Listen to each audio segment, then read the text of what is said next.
নমস্কার বন্ধুরা, প্রতিদিনের মতো লক্ষ্মী কুটিরের রান্নাঘর পক্ষ থেকে একটা আলু পটল এবং চিংড়ি মাছের রেসিপি নিয়ে ফিরে এলাম আপনাদের কাছে। প্রথমে পটলগুলোকে খোসা ছাড়িয়ে দু আধখানা করে কেটে নিয়েছি এবং এগুলোকে কড়াইতে তেলেতে হলুদ করে ভাজা করে নেব। ভাজা করছি বললেই তো হয়, যে একটু ভাজা করলে নামিয়ে নেব, বিস্তারিত বিবরণ দিতে বলে না, তার জন্য অত হয়ে যায়। এখন এগুলোকে সময় লাগবে। এরপর আলুটা কেটে রেখেছি, ওটা পরে যখন মশলাটা বাটা হচ্ছে, মশলাটাও দেব। বাটা মশলা 5টা লঙ্কা, 1 বড় চামচ জিরে আর জালি ছিল না, জালি ছিল ইপাতটা তো আসার দরকার আছে। পটল ভাজা হয়ে গেছে, এখন এগুলো আমি তুলে নিলাম। আমার গলাটা ভেঙে গেছে। পটল ভাজাগুলো হলুদ করে তুলে নিলাম ভেজে। হলুদ বলতে হয় নাকি, আবার ভাজা করে তুলে নিলাম। এবার চিংড়ি মাছ কটা ভেজে নেব।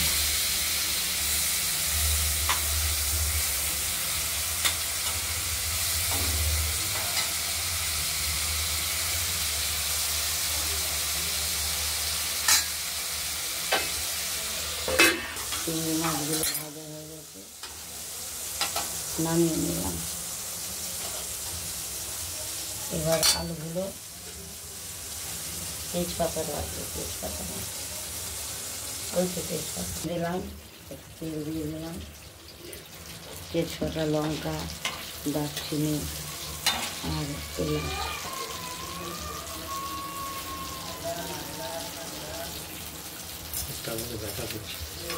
দারচিনি আর এলাচ মশলার মধ্যে দেবো।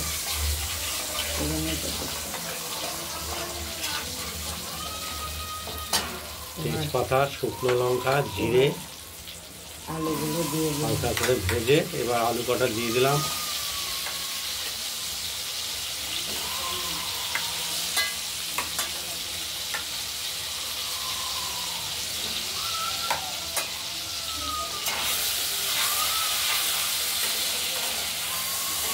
আলু কটাও লাল করে ভেজে নেব, সময়ও লাগবে। তারপর মশলাটা দেবো, একটু ভাজা হোক। আলুটা ভাজা হয়ে গেছে, জিরে, ধনে, আদা, লঙ্কা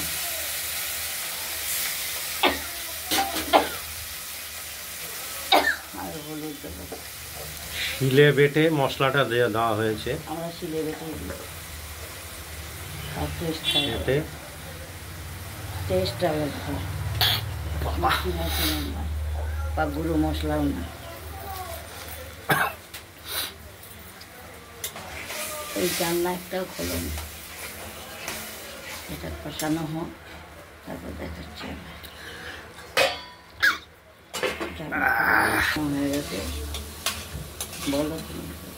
মশলাটা কষানো হয়ে গেছে, আপনারা দেখতে পাচ্ছেন। এবার পটল তেল বেরিয়ে গেছে, দিয়ে দিন। পটল আলু তো আগেই দেওয়া হয়েছে। পটল আর চিংড়ি মাছটা দিয়ে আর একটু কষিয়ে নেব, আর একটু কষাবো, দিয়ে তারপর জল দিয়ে দেবো। দিয়ে আমরা জল দিই।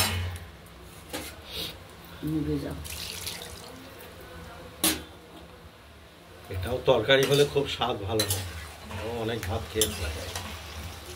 এক তরকারি দিয়ে ভাত খাওয়া যাবে, আলু পটল চিংড়ি। আসলে এই তরকারির রহস্যটাই হলো চিংড়ি মাছ। পাতায় বাটা মশলা, পাতায় বাটা মশলা সুন্দর করে ভেজে সুন্দর করে তৈরি করা।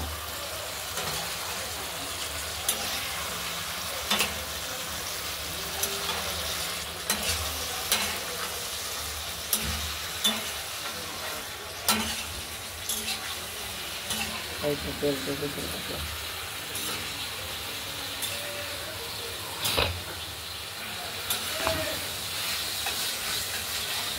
আবার জল দিয়ে দেবো। এই যে তেল উঠে গেছে, মশলাটা কষাতে কষাতে তেল বেরিয়ে গেছে।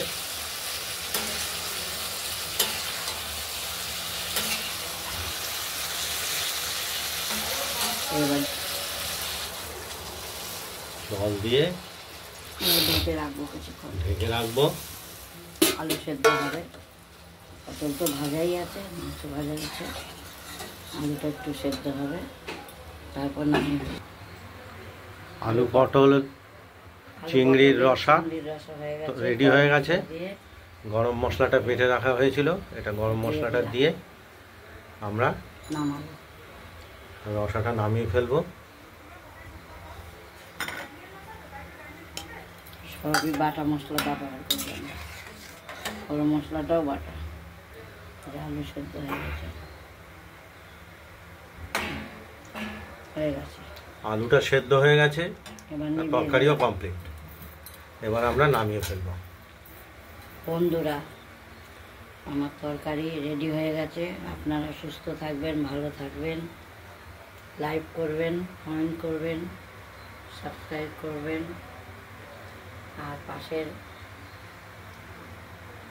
বেল আইকনটা বাজিয়ে দেবেন। নতুন নতুন রেসিপি দেখাবো, দেখতে সাহায্য করবেন। এরকম রান্না করে খাবেন, দেখবেন খুব ভালো লাগে খেতে। নমস্কার।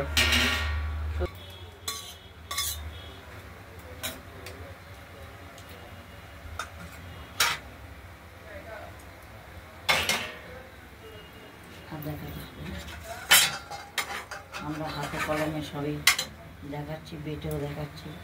বড় মশলাটা যে দিচ্ছি সেটাও বেটে দিচ্ছি, আমরা গুঁড়ো ব্যবহারই করি না। গুঁড়ো মশলার টেস্ট আলাদা, আর বেটে শিলে বেটে দেওয়ার টেস্ট, মশলার টেস্ট আলাদা। আজকের মতো এখানেই টাটা বন্ধুরা, ভালো থাকবেন, সুস্থ থাকবেন।